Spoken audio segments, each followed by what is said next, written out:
Rwanda ni igihugu cy'imisozi irenga igihumbi kandi ni igihugu cyiza cy'amata n'ubuki. Niyo mpamvu hari abana benshi mu Rwanda bafite impano zitandukanye bakeneye ubufasha kugira ngo bagere aho bifuza kugera. Shaka ari umukinnyi wa football cyangwa se wa basket, cyangwa se ari umubyinnyi, ari umuririmbyi, ari umunyonzi w'amagare nkanga tureba ngaha. Abantu benshi bakomeye ku isi abenshi ndetse no mu Rwanda, si kwisi gusa, ni mu Rwanda no mu Rwanda aho bibayemo, nuko umuntu utunze amafaranga cyangwa se abo twita ngo ni abakire abenshi bagiye bafatwa cyangwa se bagiye bagira abantu bagenderaho bakafata ikiganza bakabereka inzira inzira y'ubuzima.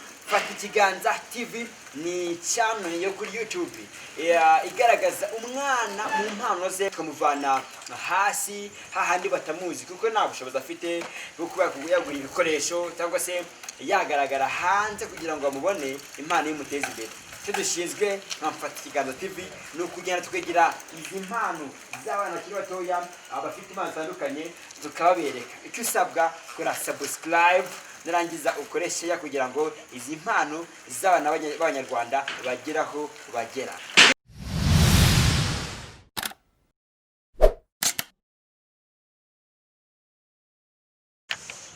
Turajya kumwe n'umuhungu witwa Herve, umwe mu banyonzi bejo hazaza b'u Rwanda mu gutwara amagare, ndetse akaba n'umukanishi mwiza w'amagare mu gihe kiri imbere u Rwanda rwibitseho. Ntabwo waje wenyine, ari kumwe n'umusore aha ngaha kabisa, umusore mwiza cyane. Inshuti yawe cyangwa nuko muhuriye mu nzira mukazana? Ni inshuti yanjye, dukunda kujyana mu myitozo n'ahantu hafi na hariya muhagabanira na Kamonyi.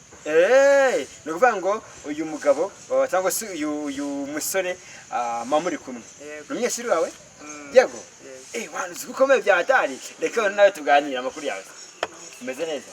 Witwa nde? Witwa? Kayiranga Andrew. Sinige Kayiranga. Mu rugo nagana he? Kuki wahisemo kwiga igare? Abandi bana mungana bakunda gukina basket, bakina na volley cyangwa se bakajya koga. Kuki wahisemo kwiga igare? Kuko igare iryo mbabona ryamfasha kuzagira icyo nazageraho. Icyo bazageraho. Nk'iyo uvuze ati ngiye mu myitozo mu rugo ayifata bati, ntabwo avango jya gukina cyangwa jya gukina karate? Wapi babifata neza uko baba bananshishikariza kwagura impano niyumva. Ni izihe ndoto ufite? Ni izihe nzozi ufite nkawe Andrew? Kuzaba umunyekurusi. Ninde muntu uvuga ati uyu muntu role model wawe cyangwa se umuntu ufata ikigerezo mu banyonzi b'amagare?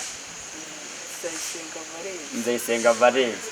Tubwire nk'umuntu uvuga nkaho gukina cyo kuba ati ndabyanze ngiye kubireka. Arahari? Arahari. Ndakubwiye ngo iki? Ndakubwiye ngo iki?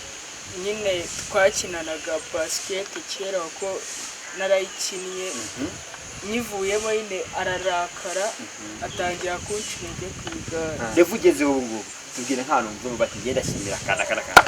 Ndashimira ababyeyi banjye, ndashimira n'Imana yamfashije kugera aho njye sinangira, nkanashimira na teacher wanjye. Yes, abasore rero n'abasore turi kumwe b'abanyonzi hano mu karere ka Muhanga b'abana bato cyane. Ufite ngewe 15. Afite 15. Ibaze umwana w'imyaka 15 ufata urugendo ngana kuriya akava i Kigali akagera Muhanga mu masaha 2 n'igice, akabageze Muhanga avuye i Kigali, cyangwa se akava Muhanga akagera i Kigali mu masaha 2 gusa. Ibaze mu myaka 18 hana azabagera. Uyu nguyu azatwara Tour du Rwanda ikiri imbere. Ciao.